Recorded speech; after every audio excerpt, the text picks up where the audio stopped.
Bonjour et bienvenue à tous donc, dans un nouvel épisode de l'UL By. Donc l'UL By, c'est un format qui est proposé par l'Université de Lorraine qui vous propose de découvrir une formation et un campus au travers des yeux d'un ou d'une étudiante. Donc ce live conclut la série qui a été consacrée à l'ENSAIA, donc l'École nationale supérieure en agronomie et industrie alimentaire, que vous pouvez retrouver sur notre site d'actualité factuelle ainsi que notre compte Instagram. Et le but de ce live, c'est donc de présenter les formations de l'ENSAIA en 15 minutes et puis ensuite de répondre à vos questions. Donc n'hésitez pas à les poser dans le chat et puis on y répondra tout à la fin du live. Donc nous sommes aujourd'hui avec Tristan, qui est élève ingénieur dans la filière des industries alimentaires, et Lionel Muniglia, qui est maître de conférence. Bonjour à tous les deux. Bonjour. Bonjour. Alors déjà, peut-être est-ce que vous pouvez présenter l'ENSAIA et puis ce qu'on y fait, donc l'historique de l'école et puis les différentes filières ingénieurs qui y sont proposées. Oui, alors l'ENSAIA est donc une école d'ingénieurs qui prépare 3 diplômes d'ingénieurs en 5 ans, donc un diplôme d'ingénieur agronome, un diplôme d'ingénieur industrie alimentaire et puis un diplôme qui se réalise en alternance en production agroalimentaire. C'est une école qui a fêté ses 50 ans il y a pas longtemps, qui fait partie des 5 ENSA historiques françaises, qui est située à Nancy et qui est une des meilleures écoles du monde. C'est côté chauvin qui parle. Et donc ces diplômes, donc l'ENSAIA, comme on le disait, est situé donc à Brabois à Nancy. Vous avez 3 filières ingénieurs, et donc par rapport à ça, ça correspond à un niveau bac+5 une fois que les ingénieurs sortent de l'école, c'est bien ça? Tout à fait. Ok.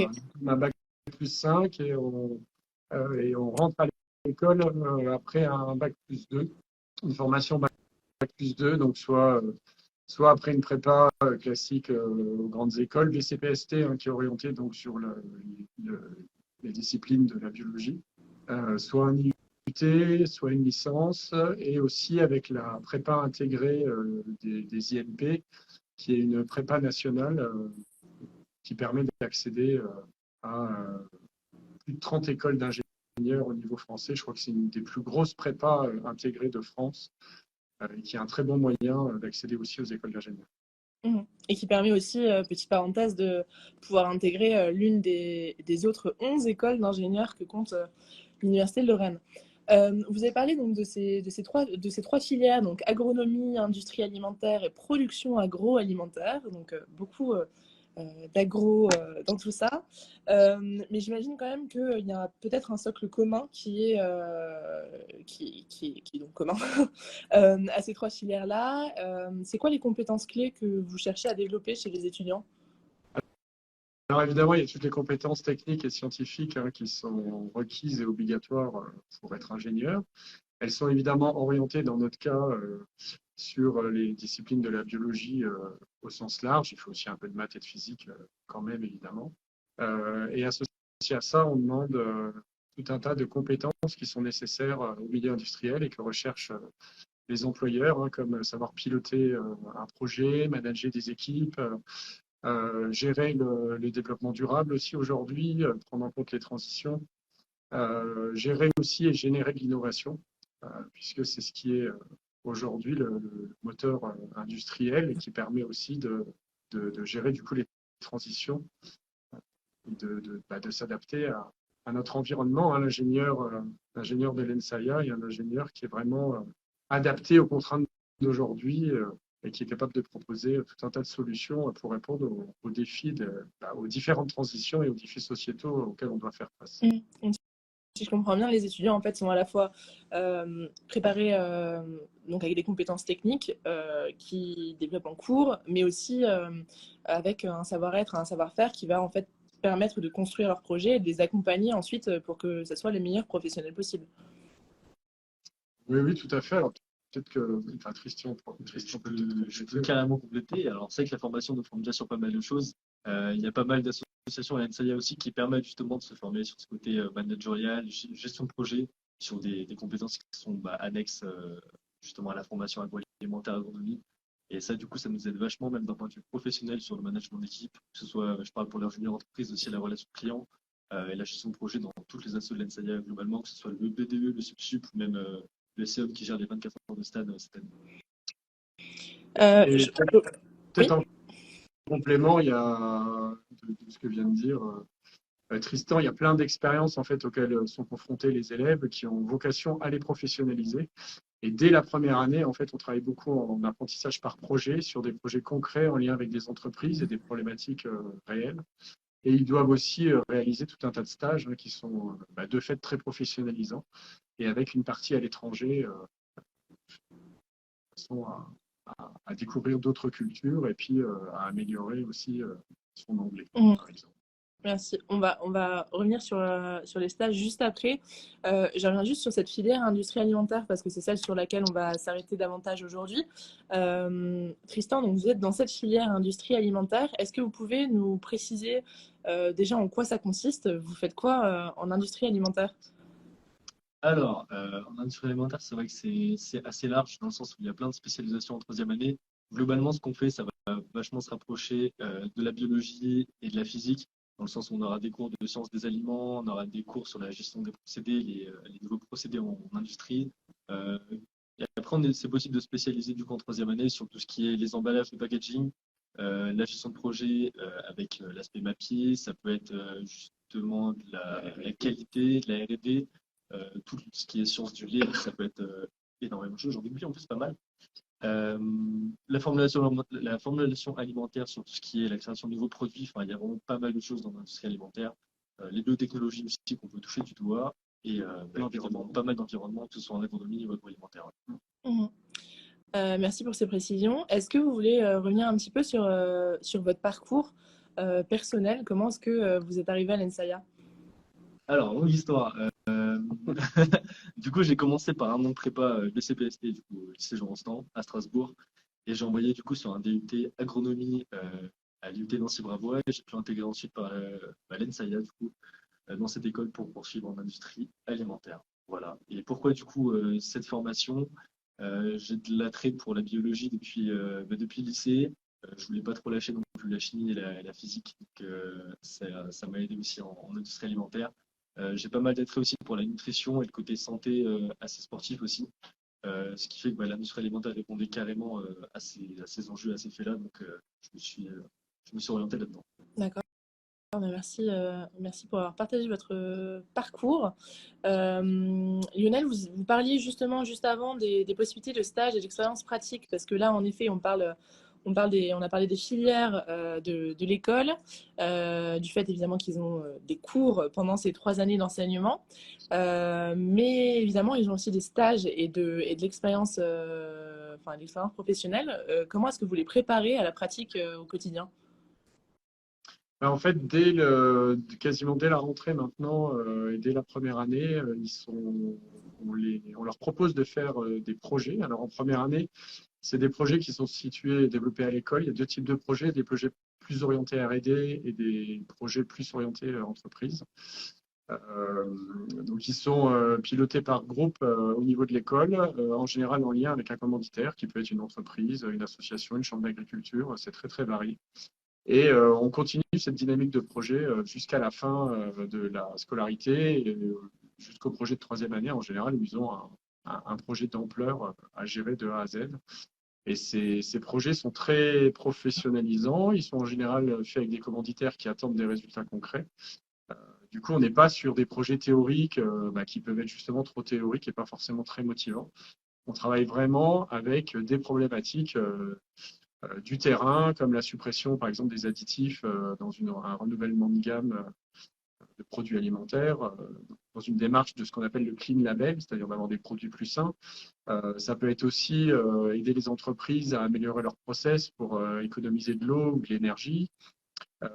Récemment, on a aussi travaillé avec une franchise nationale de pizzeria pour formuler une pizza qui soit plus saine au niveau nutritionnel.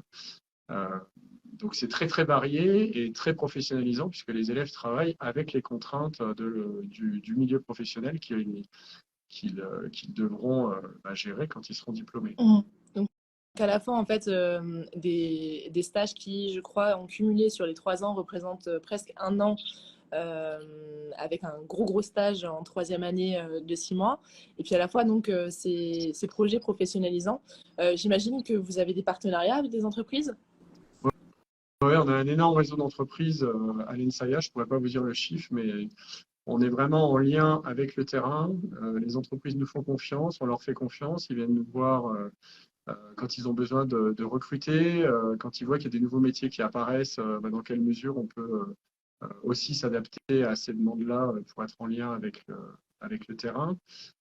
Ils nous aident aussi avec le versement des taxes professionnelles. C'est aussi quelque chose d'important. On fait beaucoup de visites. Aussi, les visites, c'est très instructif pour nos élèves. Et c'est pas forcément facile de rentrer dans une industrie alimentaire. Il y a eu la pandémie il n'y a pas longtemps, il y a les contraintes de sécurité, il y a les contraintes sanitaires. Et grâce à de nombreux partenariats que nous avons, nos élèves ont accès à beaucoup de chaînes de production, par exemple. Et ça, c'est un vrai plus de leur formation. Donc ça veut dire qu'au niveau des entreprises, il y a à la fois donc, ces projets qui se font, qui se construisent à l'école et qui sont en cours, et puis à la fois des choses à l'extérieur, que ce soit avec des visites d'entreprise, des salons professionnels. Tristan, est-ce que vous voulez revenir dessus On peut revenir dessus, pas de souci. C'est vrai qu'avec l'ENSAIA, on va participer à pas mal de salons. Je pense à Agrimax, notamment ce jeudi même. Le salon d'agriculture, le SIAL aussi. Pas mal de salons. Je sais que nous, à la Junior Entreprise, on propose une visite d'usine là, pour les adhérents, typiquement ce jeudi également, où justement, dans notre usine partenaire, la compagnie des fromages à Richemont, on organise justement cette visite d'usine, donc en tenant compte de toutes les contraintes qui peuvent y arriver du coup en industrie alimentaire pour justement faire rencontrer en fait les étudiants et les professionnels à travers cette visite qui se rendent compte de vraiment de la production et du conditionnement des produits justement dans une usine fromagère comme telle. Mmh. Au-delà des cours, là vous venez de parler de la junior entreprise. Est-ce que vous voulez expliquer un petit peu ce que c'est et puis peut-être parler davantage du tissu associatif qu'on peut trouver à l'ENSAIA? Oui, tout à fait, je peux développer là-dessus. Alors, la Jeune Entreprise, c'est une association qui fait partie du plus grand mouvement confédéré de France, qui est la CNJE. Donc, on n'est pas loin de 200 juniors entreprises en France. Notre but, c'est du coup de faire le lien entre les étudiants et le monde professionnel en leur proposant justement des missions qui pourront du coup appliquer et mettre sur leur CV tout en étant rémunérés. Donc, ça pourrait servir justement pour leur stage à l'étranger qu'ils feront en deuxième année. Donc ça, c'est pour lequel la junior entreprise, donc c'est vraiment bien sur ce point-là. Et pas mal d'autres associations comme le BDE, qui gère pas mal de projets, qui fait vivre vraiment l'ENSAIA du côté étudiant. Le CEOM qui organise les 24 heures de stade, qui est un gros événement sur Nancy qui va venir au mois de mai. Je pense aussi à la COD Subsup qui, sans eux, nos tournois seraient un peu pauvres.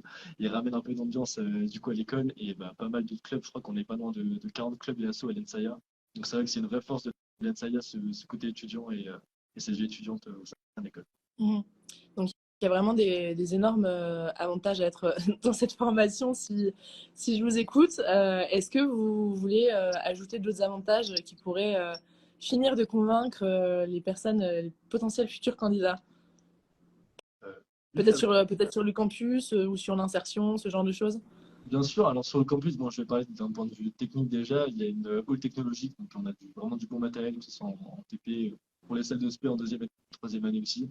Pas mal de bon matériel. On est sur un campus, il y a quand même 3 écoles d'ingénieurs, donc on peut rencontrer aussi des futurs ingénieurs sur le domaine de l'énergie, le domaine de la mécanique. Je parle pour l'ENSEM et pour le côté géologie avec le NSG.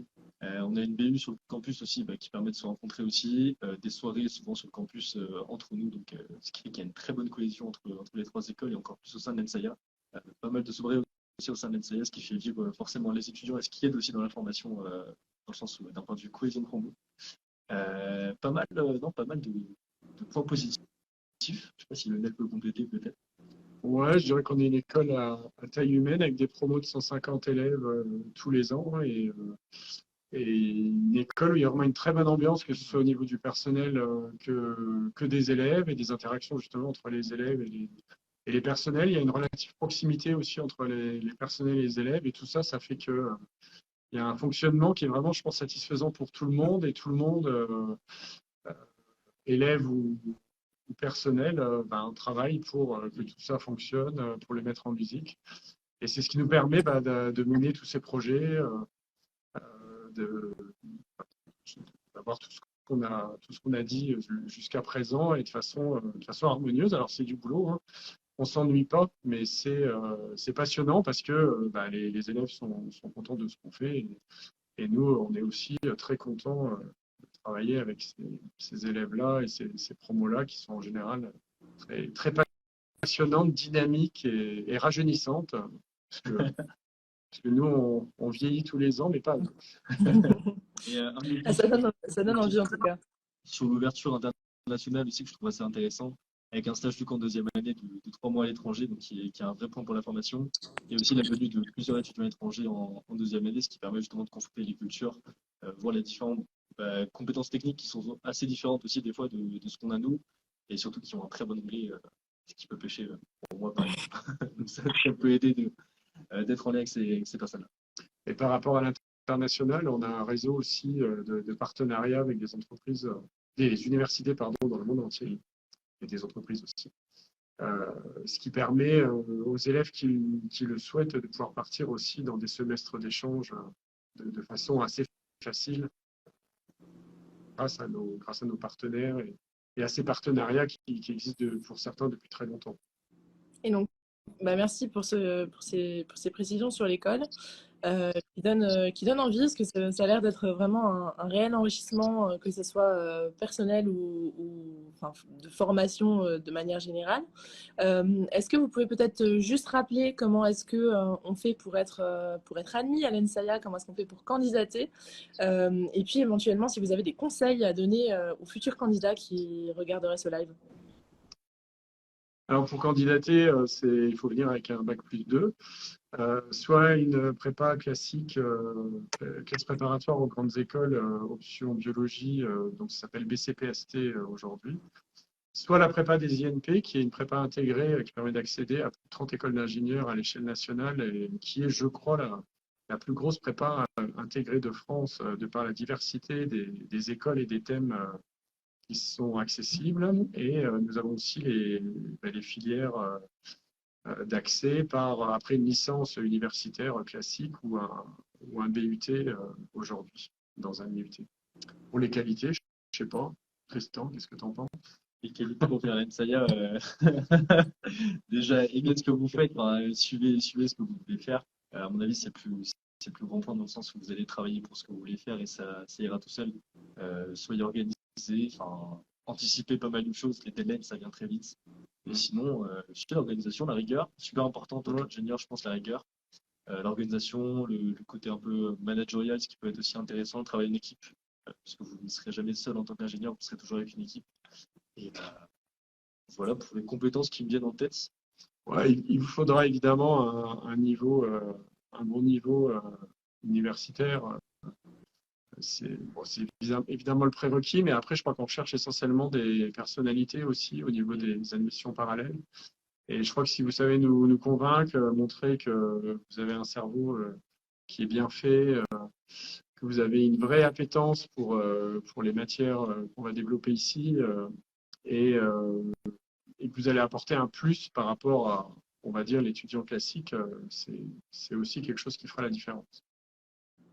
L'idée est lancée. N'hésitez pas à candidater. Merci à vous en tout cas pour cet éclairage.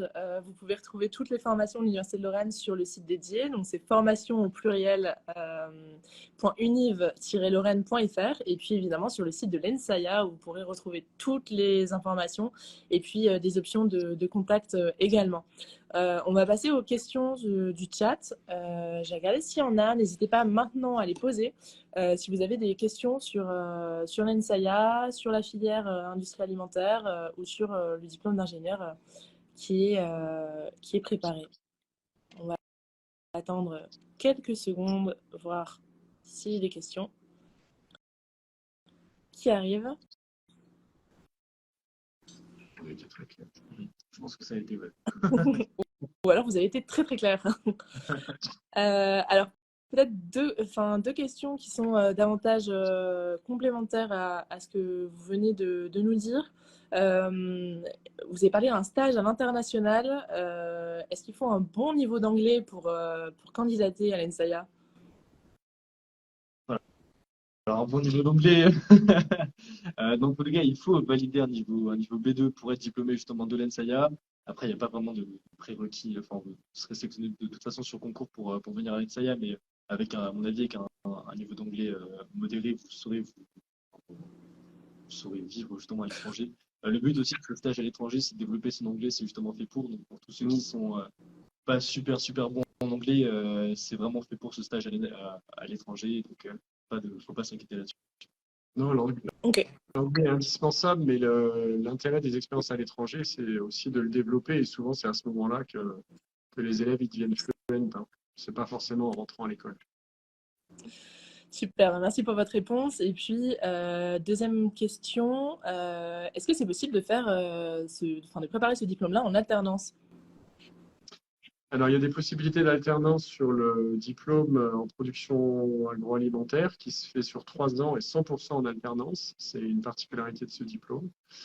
Et sinon, il y a plusieurs spécialités de troisième année qui proposent de l'alternance. Donc là, c'est uniquement au niveau de la dernière année du cycle ingénieur. Donc la troisième année, et qui peut tout à fait se faire en alternance pour quasiment une spécialité sur 2 qui sont proposées à l'école. Donc ça laisse vraiment pour ceux qui souhaitent faire de l'alternance, il y a beaucoup de possibilités. Mhm.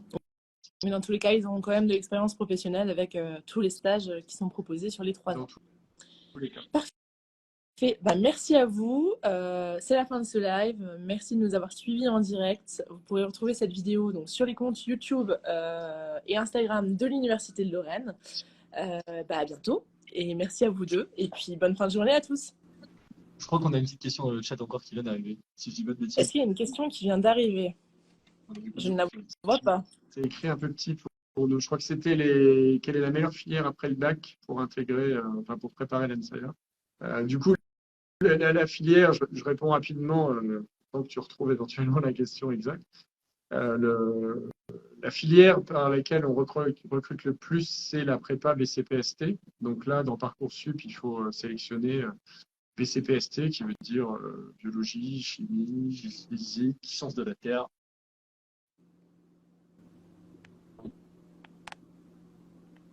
ou alors les IUT au niveau sciences de la vie, agroalimentaire.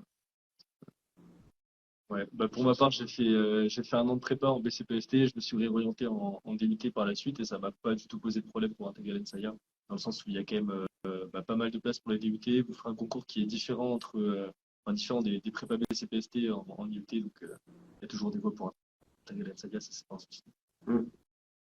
Merci pour la réponse à cette question in extremis. Merci à vous et puis n'hésitez pas dans tous les cas à contacter l'ANSAIA si jamais vous avez besoin davantage de précision sur les filières ingénieurs, donc les 3 filières ingénieurs qui sont proposées à l'École nationale supérieure de l'agronomie et des industries alimentaires. Je crois que j'en ai oublié aucune sans regarder mes notes, c'était fort.